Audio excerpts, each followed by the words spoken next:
የካቲት 16 የሚከበረው ለምንድን ነው? ኪዳነ ምህረት ማለት ምን ማለት ነው? እመቤታችን ጌታችን ከሞተ ከተነሳና ካረገ በኋላ ምን ታደርግ ነበር? ዛሬ በዚህ ቪዲዮ እነዚህን ጥያቄዎች በጥቂቱ እናያለን። አብራችሁኝ ሁኑ። በስመ አብ ወወልድ ወመንፈስ ቅዱስ አሐዱ አምላክ አሜን። ልጆችዬ እንዴት ከረማችሁ? በዚህ በያዝነው የካቲት ወር የሚከበር ትልቅ በዓል እንዳለ ታውቃላችሁ አይደል? መቼም ሁላችሁም እንደምታውቁት አልጠራጠርም። በየካቲት 16 የሚከበረው ትልቅ በዓል የእመቤታችን የቅድስት ድንግል ማርያም ከልጇ ቃል ኪዳን የተቀበለችበት ቀን ነው። ኪዳነ ምህረት።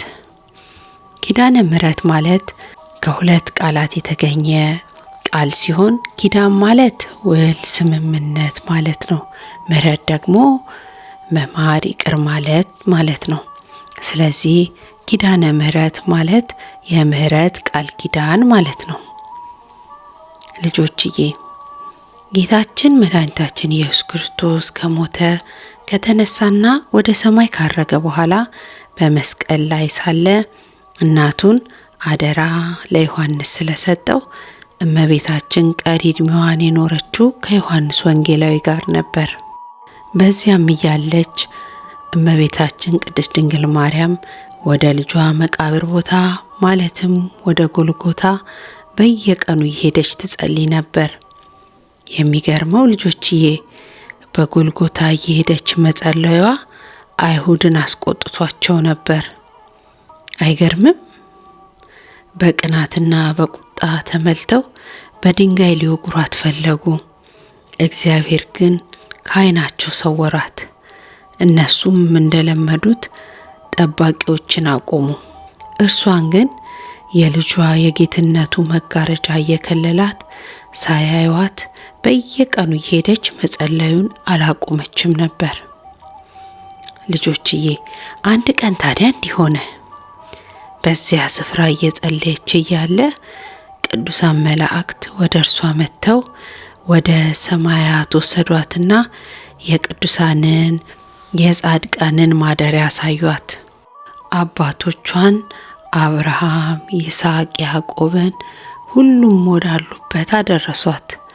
ከአዳም ጀምሮ ያሉ አባቶቿ ሁሉ ሲያዩአት ደስ አላቸው። የድህነታቸው ምክንያት ናትና አመሰገኗት፣ አከበሯትም። ከዚያም ወደ ተወደደ ልጇ ወደ ጌታችን ወደ መድኃኒታችን ወደ ኢየሱስ ክርስቶስ የእሳት መጋረጃ ወደ ተጋረደበት ወደዚያ ወደ አስፈሪ የጌትነት ክብር ዙፋኑ አደረሷት። ጌታችን አምላካችንም እናቱን ወደ ውስጠኛው መጋረጃ አስገብቶ አስቀመጣት። ዓይን ያላየውን በጆሮ ያልተሰማውን በሰው ሕሊና ያልታሰበ ያዘጋጀላትን ደስታ ተድላ ነገራት። ከዙፋኑም በታች የእስራኤል ንጉሥ አባቷ ዳዊት ልጄ ሆይ ስሚ፣ አድምጪ፣ ወገንሽንም የአባትሽንም ቤት እርሺ፣ ንጉሥ ደምግባትሽን ወዷልና እርሱም ጌታሽ ነውና እያለ የነቢያትና የመላእክት ማህበር እንደ ግድግዳ ከቦት በመሰንቆ ሲያመሰግን አየችው፣ ደስም አላት። ከዚያም መላእክቱ ለሰይጣንና ለሰራዊቱ በእርሱ ጎዳና ለሚጓዙ ለቂመኞች፣ ይቅርታን ለማያውቁ፣ ፍቅር ለሌላቸው፣ ሲያጠፉ ንስሐን ለማይገቡ፣ ወላጆቻቸውን ለማያከብሩ፣ በጠቅላላው የእግዚአብሔርን መንገድ ትተው ዲያብሎስን ሊከተሉ ለወደዱ ሁሉ ወደ ተዘጋጀ ወደ ጨለማ ዳርቻ ደረሷት። እመቤታችንም የነፍሳቱን መከራ አይታ አዘነች። ወዮልኝ፣ ወደዚህ እንዳይመጡ ለሰው ልጆች ማን በነገራቸው እያለች አዘነች፣ አለቀሰች። መላእክቱም አጽናኗትና ወደ ቦታዋ መለሷት። ልጆችዬ ከዚያን ጊዜ በኋላ እመቤታችን ስለ ዕጣን እጅግ እያዘነች ኖረች። ሐዘኗም ከባድ ነበርና ዘውትር ስለ ኃጥአን ምሕረትን ትለምድ ነበር። ልጄ ሆይ በእግዚአብሔር በአባትህ በክርስቶስ ስምህ ከአንተ ጋርም ሕልው በሆነ አጽናኝ መንፈስ ቅዱስም እማጽንሃለሁ። ዓለምን ሁሉ ልሸከምህ የማይችል ሲሆን 9 ወር ከ5 ቀን በተሸከመች ማኅፀኔ ለምንሃለሁ።